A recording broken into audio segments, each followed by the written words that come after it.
Does muscle soreness mean not enough protein? No.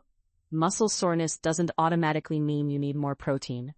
Most post-workout soreness is delayed onset muscle soreness, caused by tiny muscle fiber damage, inflammation, and repair after unfamiliar or intense exercise.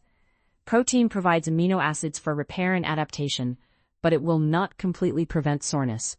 Aim for about 0.8 grams per kilogram for sedentary adults, 1.2 to 1.6 grams per kilogram for recreational exercisers, and 1.6 to 2.2 grams per kilogram for strength athletes.